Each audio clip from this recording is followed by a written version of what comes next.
एक बार स्वयं नारद जी भगवान की लीला में फंस गए, क्योंकि देखा जाए तो नारद जी की भविष्यवाणी कभी फेल नहीं होती, लेकिन आज नारद जी की स्वयं की भविष्यवाणी फेल हो गई है।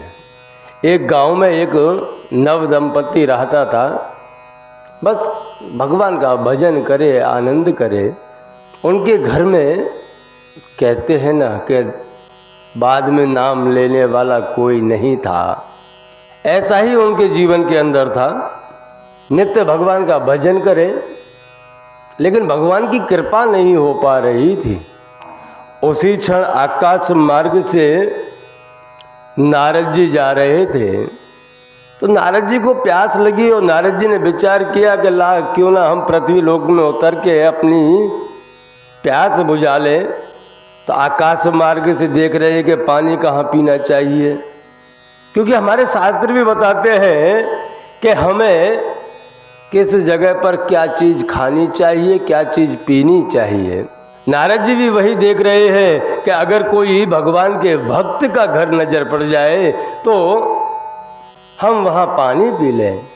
उसी क्षण नारद जी उसी मार्ग से निकले। उस गांव के अंदर देखा कि एक घर के अंगना में तुलसी का वृक्ष लगा हुआ है, तुलसी की लगी हुई है। नारद जी ने सोचा कि ये है भक्त का घर है, चलो हम यहाँ आकर के पानी पी लेते हैं। अब नारद जी उस घर के अंदर उतरे और नारायण नारायण की अलख जगाई है, नारायण नारायण की अलख जगाई है। और जगा करके देखा तो अंदर से एक नवयुवान निकला और नारद जी को प्रणाम करते हुए कहा कि अहो भाग्य हमारे, जो हमारे घर पर संत पधारे, आइए आप अंदर आइए, प्रवेश कीजिए। नारद जी को उचित स्थान दिया गया और उचित स्थान पर बिठा करके नारद जी को पूछा कि महाराज क्या लोगे। तो नारद जी ने विचार किया कि आप भगवान के भक्त हो, इसलिए हमें जरीक पानी पिला दो। उस नवयुवान ने नारद जी को पानी पिलाया और पानी पिलाने के बाद में उसकी जो पत्नी थी उसको विचार आया कि ये तो देव ऋषि हैं, ये भूत भविष्य और वर्तमान तीनों काल देख सकते हैं। क्यों ना जो हमें परेशानी है उस परेशानी को इनके सामने प्रकट किया जाए। इधर नारद जी के सामने उस भगत की धर्म पत्नी ने स्वयं का प्रश्न रखते हुए कहा कि महाराज आप तो गुरुओं के भी गुरु हैं, देव ऋषि कहलाते हो, आप भूत भविष्य और वर्तमान तीनों काल को देख सकते हो। बस मेरी एक छोटी सी प्रार्थना है कि हमारे घर में भगवान की कृपा नहीं है, कोई हमारे बाद में आकर के हमारा नाम, हमारे वंश को आगे बढ़ाने वाला नहीं है, इसलिए आपसे एक छोटी सी विनती है कि आप अपना ज्ञान और तपस्या के बल से देख करके बताइए कि हमारे जीवन में यह सुख प्राप्त है क्या नहीं, संतान सुख है क्या नहीं। तभी नारद जी ने स्वयं की आंखें बंद करके भविष्य को देखा है और भविष्य देख करके कहा कि देवी मैंने आपके घर का जल पिया है, इसलिए मैं असत्य तो कभी बोलता ही नहीं हूँ, लेकिन मुझे आपके 7 जन्मों तक आपके घर में कोई आपके वंश को आगे बढ़ाने वाला नजर नहीं पड़ रहा। आपके 7 जन्मों तक आपको संतान सुख नहीं है, लेकिन भगत है, भगवान की लीलाएं जानता है। उसने कहा कि प्रभु ये तो अच्छा हुआ।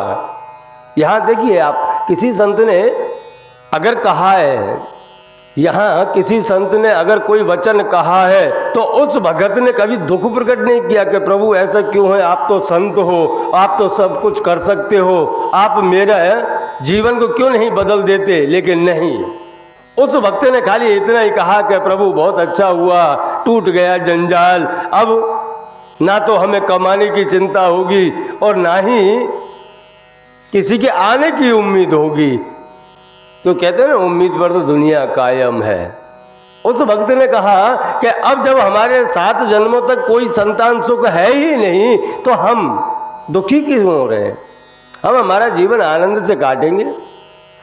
नारद जी इतना कहकर के चले गए और उधर दोनों पति पत्नी ने एक ही विचार कर लिया कि यह जो संपत्ति है यह अब हमारे किस काम की, जब कोई संतान सुख है ही नहीं जीवन के अंदर, तो क्यों ना हम इस संपत्ति से किसी दुखिया का दुख दूर करने में लगाए।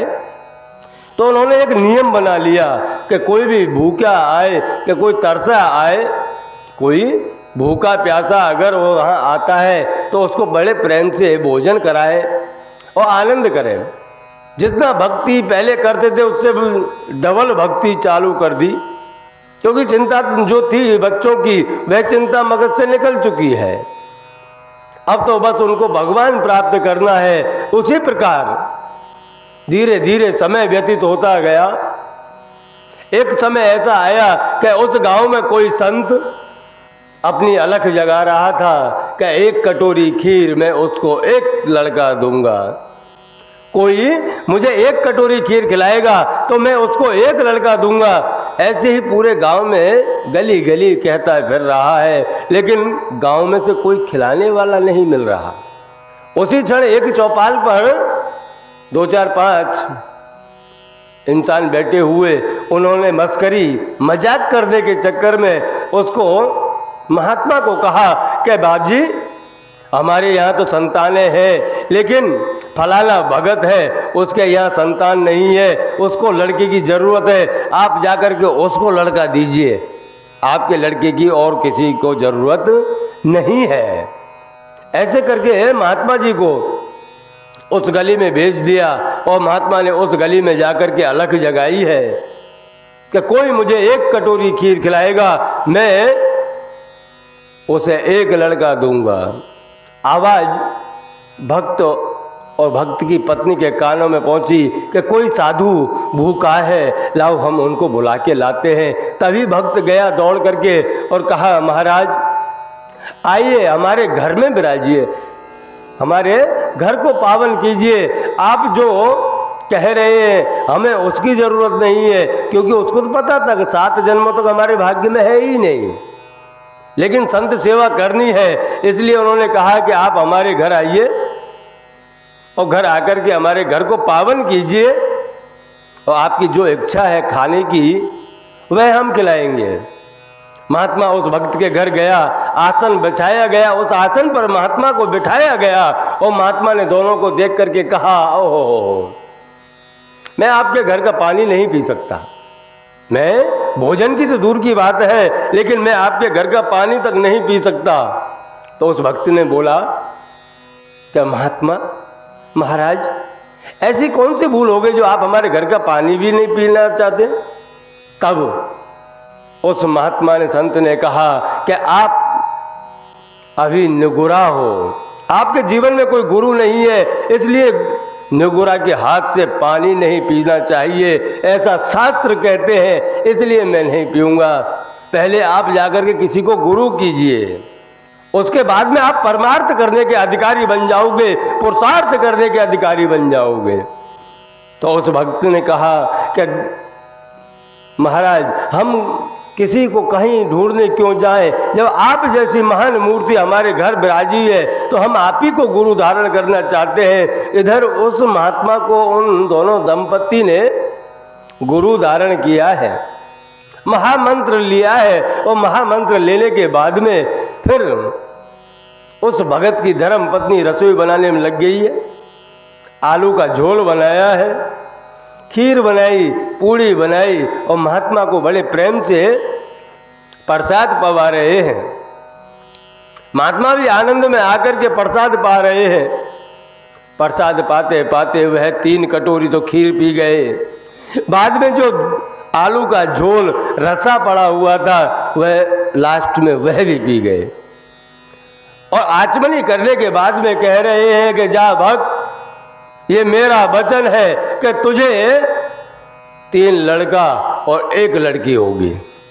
अब भक्त को तो पता था कि 7 जन्म तक तो है नहीं, गुरुजी कह रहे हैं, पर विश्वासम फलदायकम, कहा कि गुरुजी वह तो आप लोगों का आशीर्वाद है, पर बस मुझे ऐसे ही भक्ति करने के लिए प्राप्त हो जाए, पुरुषार्थ करने के लिए प्राप्त हो जाए, कुछ ऐसा करके जाइए, आपके लड़का लड़की जो भी हो वह तो समय के अधीन है।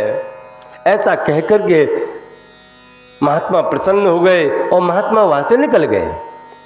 धीरे धीरे समय परिवर्तन हुआ। उस भक्त के घर में 3 लड़कों ने जन्म लिया और एक लड़की ने जन्म लिया। वही आंगन में खेले, उस आंगन में खेल रहे थे। तभी एक दिन ऐसा हुआ कि नारद जी उसी मार्ग से निकल के जा रहे थे। उन्होंने देखा जहां उन्होंने पानी पिया था कि उस आंगन में 4 बच्चे किसके खेल रहे हैं। नारद जी से रहा गया नहीं, क्योंकि उसने भविष्य देखा हुआ था कि इसके 7 जन्मों तक पुत्र नहीं है, संतान सुख है ही नहीं, तो ये 4 बच्चे किसके खेल रहे हैं। नारद जी नीचे उतरे और बच्चों ने से पूछा कि आप किसके लड़के हो। तब लड़कों ने कहा कि हम भगत बाबा के लड़के हैं। नारद जी अंदर जाने से अच्छा है पहले ही क्रोध में आ गए कि मैंने इनका 7 जन्मों तक भविष्य देखा हुआ था, 7 जन्म तक इनके भाग्य में संतान सुख नहीं था। ये भगवान ने कौन सी लीला की है, मुझे झूठा बना दिया। अब क्रोध में बैकुंठ धाम की तरफ जाने लगे। भगवान को पता चल गया कि नारद जी आ रहे हैं, क्रोध में आ रहे हैं, इनको कैसे समझाऊं। फिर भगवान ने सोचा कि चलो हम एक लीला कर लेते हैं, उस लीला के माध्यम से नारद जी को समझा दिया जाएगा। तभी नारद जी जैसे नजीक आने लगे, भगवान विष्णु स्वयं के पेट को पकड़ के पड़े रहे और चिल्ला रहे, कोई बचाओ, कोई बचाओ, मुझे मेरे पेट के अंदर बहुत पीड़ा हो रही है। अब नारद जी आए तो क्रोध में थे, लेकिन उधर भगवान को पीड़ा में देखते हुए स्वयं की पीड़ा भूल गए और कहा कि प्रभु आपको कौन सी पीड़ा हो रही है, लाओ मैं अभी वैद्य बुला देता हूँ, आपको जो भी लगेगा वो इलाज करवा देते हैं। तभी भगवान ने कहा वैद्य तो अभी अभी आकर के ही गया है। तो क्या कहा वैद्य ने, नारद जी पूछ रहे तो वैद्य ने कहा क्या। तब भगवान ने कहा कि वैद्य ने कहा है कि आपके किसी भक्त का अगर कलेजा आपको मिल जाए, प्राण आपको मिल जाए, तो आपकी यह पीड़ा समाप्त हो सकती है। तो नारद जी ने कहा इसमें कौन सी बड़ी बात है, अभी पृथ्वी लोक में जाता हूँ, लेकर के आता हूँ, 1 नहीं 5 लेकर के आता हूँ, पूरी पृथ्वी हमारे भक्तों से भरी हुई है। इतना कहकर के नारद जी बैकुंठ से पृथ्वी लोक में आए हैं और पृथ्वी लोक में जो भी मंदिर से बाहर निकले या फिर पाठ पूजा करता हुआ मिले, उससे नारद जी खाली इतना ही कहें कि भैया मेरे भगवान विष्णु के पेट में पीड़ा उठ रही है, उनको दवा के तौर पर आपका कलेजा चाहिए, आप दे दीजिए। पर पूरी पृथ्वी लोक में कोई कलेजा देने को तैयार नहीं था, कोई कलेजा देने को तैयार नहीं है। धीरे धीरे उदास होते हुए नारद जी विचरण कर रहे हैं। तभी उसी गांव के ऊपर जहां वह भक्त और भक्तानी दोनों रहते थे, उसी गांव के ऊपर होते हुए नारद जी निकले तो उनको विचार आया कि ये भी तो छोटे मोटे से भगत हैं, ला इनसे मांग करके देख लेते हैं। नारद जी उनके घर आए, नारायण नारायण की अलग जगाई है। तभी भक्त और भक्त की पत्नी दोनों बाहर निकले हैं कि बाप जी पधारो, आसन ग्रहण कीजिए। नारद जी ने कहा कि भैया बहुत जल्दी है, मैं परेशान हूँ, पूरी पृथ्वी लोक में घूमा हूँ, लेकिन मैं मेरा कार्य पूर्ण कर नहीं सका। तभी उस भक्त ने कहा कि ऐसा नारद जी कौन सा काम है जो आप पूरा नहीं कर सके, हमें बताइए, अगर हमारे लायक होगा तो हम जरूर करेंगे। कि मैं इसीलिए आपके घर आया हूँ क्योंकि भगवान के पेट में बहुत जोर से पीड़ा चल रही है और भगवान को वैद्य ने कहा है कि अगर इनको किसी भक्त का कलेजा मिल जाए तो इनकी पेट की पीड़ा समाप्त हो सकती है। जब इतना सुना है तो नारद जी कह रहे कि भाई इसीलिए मैं आया हूँ कि भगवान के पेट में पीड़ा चल रही है, आप भी तो भक्त हो, आप भगवान को कलेजा दे सकते हो क्या। उस भक्त ने कहा कि ओहो नारद जी, आपने हमें भक्त कहा, अगर हमारा कलेजा भगवान के काम आता हो तो उसमें देरी नहीं करनी चाहिए। लो अभी मैं आपको कलेजा निकाल के देता हूँ। इतना कहकर के उस भक्त ने जैसे ही कटार उठाई है तभी भगवान ने आके उस भक्त का हाथ पकड़ लिया है और नारद जी से कहा, नारद अब तुम विचार कीजिए कि जो भक्त मुझे भगवान को स्वयं का कलेजा देने के लिए तैयार हो जाता है तो क्या मैं उसका 7 जन्मों का भाग्य नहीं बदल सकता?